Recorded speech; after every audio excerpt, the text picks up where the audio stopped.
Само уште еден ден им останува на партиите официјално да ги затворат своите листи за кандидати за градоначалници и советници со кои ќе настапат на локалните избори, кои ќе треба да се одржат за нешто повеќе од месец дена. Во предворие на кампањата, дел од реакциите во јавноста се дека таа е одамна почната и дел од кандидатите кои доаѓаат од помалите партии го делат овој став. Други пак велат дека ова е само продолжение на сето она кој што изминатиот период се правело и градело. Во гостување на телевизија 24, денеска е дел од кандидатите кои се во трка за прв човек на главниот град.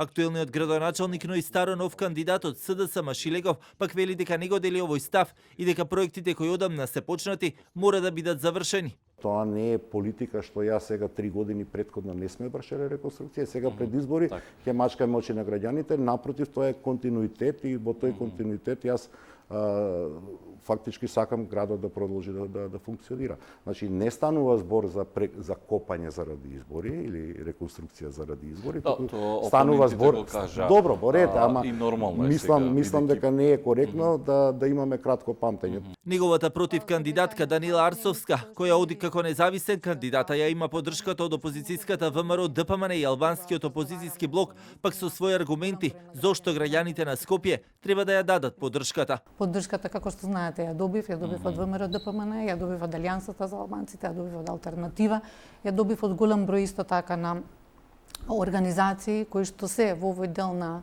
општествени чинители, меѓутоа најважно ја добив од скопјани и ја побарав исто така и од симпатизерите на СДСМ и од сите оние кои што не се задоволни можеби од она кое што се случува во моментот, а веруваат во моите компетенции дека како независен и надпартиски кандидат едноставно ќе го дадам најдоброто од себе за Скопје и за скопјани. Со своји аргументи зошто се кандидираат за прв човек на метрополата, но и забелешки за пропустите на досегашните градоначалници и кандидатите на партијата Левица Петар Ѓорѓиевски и на партијата Твоја, чиј кандидат е Александар Тортевски.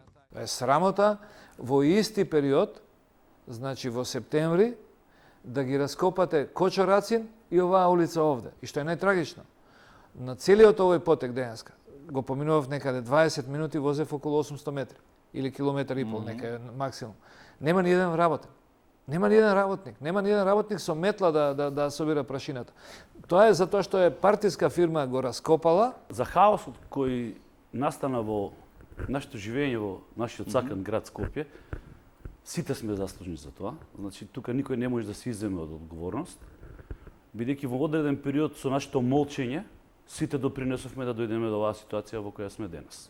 Дел од приоритетите во своите програми деновија пред медиумите ги изнесоа и останатите тројца кандидати за град Скопје: Ана Петровска од коалицијата Зелен Хуман град, Бени Шакири од ЛДП и Дом и Мунир Колашинец од Бошњачкиот демократски сојуз. Партиите пак до недела најавија дека ќе ги прекинат сите своји активности поврзани со локалните избори поради прогласувањето на 3-дневната жалост по случувањата со Тетовската модуларна болница.